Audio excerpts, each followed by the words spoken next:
A new fake story. Reuters. MAGA Republicans support Ukraine, while President Biden is against Ukraine and for negotiations with Putin. Today is June 26th. On June 25th, several events took place which I felt necessary to share with you. First, this is a new fake story from Reuters. It seems that the intoxicating air of the upcoming presidential elections in the USA has dragged Reuters into yet another ugly story. Reuters, a well-known international news agency, published an article yesterday with the literal title, "Trump provided a detailed and comprehensive plan to stop American military aid to Kyiv if it does not conduct peace negotiations with Moscow, the capital of Russia." It's not surprising that a piece with such a title received widespread coverage in all materials in English, Russian, and Ukrainian. Propagandists actively and consistently spread new information about how Trump is preparing to betray and sell out Ukraine. We open the article and read what is written in it. It literally says the following. Two former Trump administration officials, Fred Fleitz and General Keith Kellogg, prepared a plan on how, in their view, the Russian-Ukrainian war could be stopped. They shared this plan with President Trump in great detail and thoroughly, as the Reuters article itself writes about this very important meeting.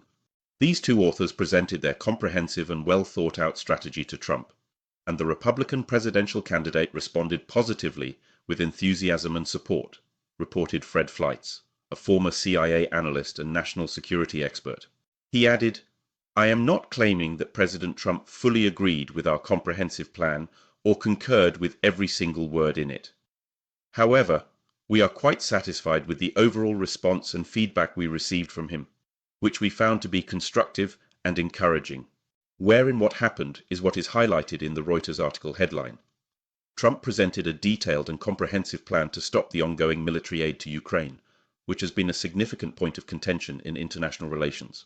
If the agency had published its material as it actually happened, two Trump administration officials from 2017 to 2021 prepared their plan and presented it to Trump, presented it to the public in a detailed and thorough manner, and presented it to Reuters with extensive explanations, covering all aspects that would have been normal. What didn't happen, there was no Trump plan, and Trump did not actually present any plan to anyone. In fact, indeed. Moreover, in the same article from the same Reuters news agency, there is an unequivocal statement of fact from Trump's official spokesperson, Stephen Chung. He officially and clearly stated the following statement. Only statements made personally by Trump or by a representative of Trump's company, who has been specifically and explicitly authorized for this, are officially and legally official in any capacity.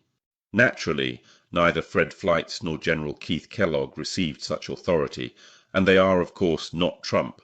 Nevertheless, Reuters titled their article in a way that directly implies Trump presented this plan. Let's read further. What does Fleitz and Kellogg's plan entail? It's a substantial piece. Part of it is presented in this article by Reuters. It is presented in even more detail in a separate document published by these two authors back in April of this year, which contains a more detailed justification of what they believe needs to be done. But in the same article, it is explicitly stated that a necessary element for stopping military actions is indeed providing Ukraine with security guarantees, essentially. One of the elements, the most important element of which, as literally stated in this article, is the following. Fleitz added that arming Ukraine to the teeth is indeed a very crucial element in providing security guarantees for Ukraine. Once again, we return to the title of the article, published by Reuters. Trump recently presented a plan to halt the American military aid to Ukraine. Alas, it's not just the tabloid press, not just the likes of the New York Times, Washington Post, Politico, and CNN that have engaged in mass falsifications. To the great delight of such a once respected agency as Reuters, which claims in every piece that its reporters and correspondents adhere to strict rules of journalistic ethical standards and principles in accordance with the principles of Thomson Reuters, they have also indeed become involved in the very same propaganda campaign that is drawing in more and more representatives of once respected publications and agencies. The second significant event of yesterday was the publication by the Ronald Reagan Institute of the results of a very deep, serious, and large-scale sociological survey of American public opinion. The most interesting aspect of this survey is the identification of the positions of Americans with various political and ideological views on the most important foreign policy issues. Since this work was conducted by the Ronald Reagan Institute, researchers were particularly interested in the position of Republicans, including two groups within the Republicans, those referred to as MAGA Republicans and those referred to as non-MAGA Republicans, and therefore specifically in particular. The first group is certainly associated with former President Trump and the undoubtedly expected Republican candidate in the upcoming presidential election. According to a study conducted by sociologists, members of the Republican Party of the United States of America are unevenly divided between these two groups. About 2/3 are indeed MAGA supporters and 1/3 are non-supporters. But the biggest surprise comes from the results of this study. It turns out that the information we have been consistently and regularly told over the past many years, that MAGA supporters are isolationists, which means they do not intend to support countries like Ukraine, Israel, or organizations such as NATO. All of this turns out to be, to put it mildly, not corresponding to reality, and in fact is outright lies. Here are the specific figures obtained by researchers and published, which are now available on the Ronald Reagan Institute's website. The answer to the question among MAGA supporters and non-MAGA supporters is whether they think the United States should indeed be more involved in international affairs and take the lead in international matters. Among MAGA supporters, 51% support, while among non-MAGA supporters, it's 48%. What is the stance on NATO? Positive attitude towards NATO among MAGA supporters is 53, and among non-MAGA supporters is 50. In general, they agree that protecting not just any geopolitical interests, but freedom and democracy on the European continent is the most important benefit of being a NATO member. Overall, this is a significant advantage. Among MAGA supporters, 63% back it, non-MAGA supporters 49%. They indeed consider it absolutely necessary to provide military assistance to a NATO member country if it is attacked.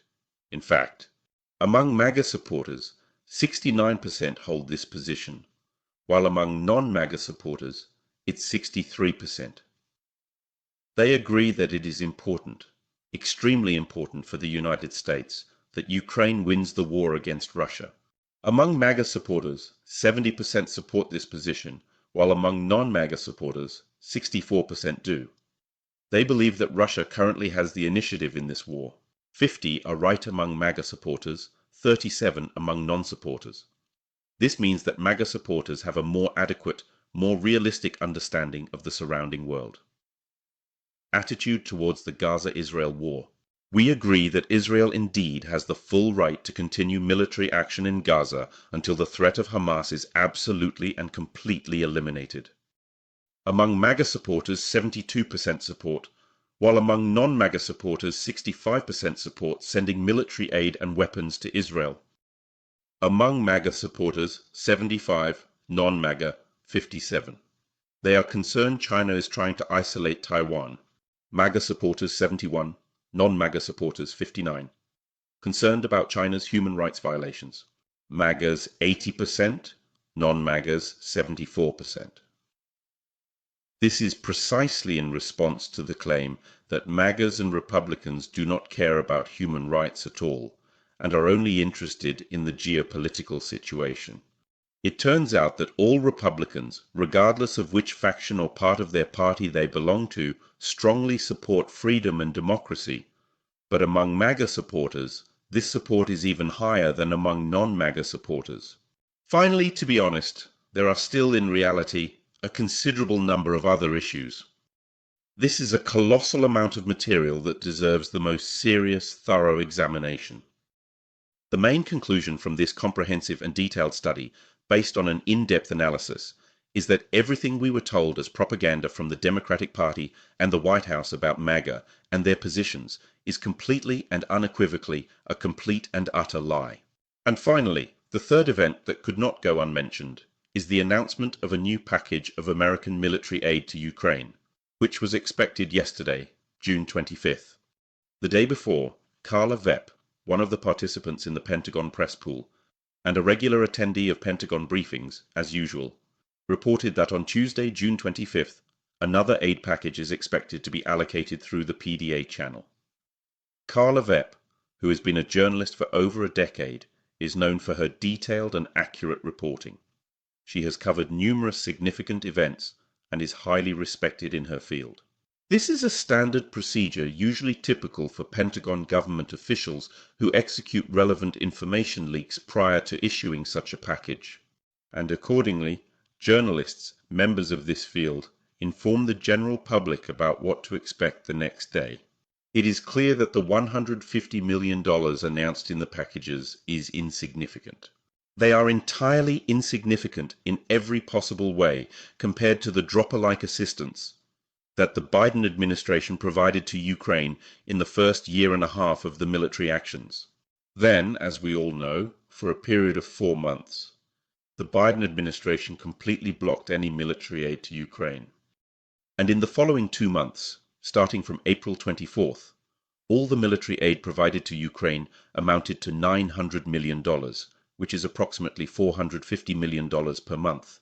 It has been more than 2 weeks since the previous package was delivered, and we have seen that recently the administration has been trying to maintain at least this pace of issuing a new military aid package at least once every 2 weeks.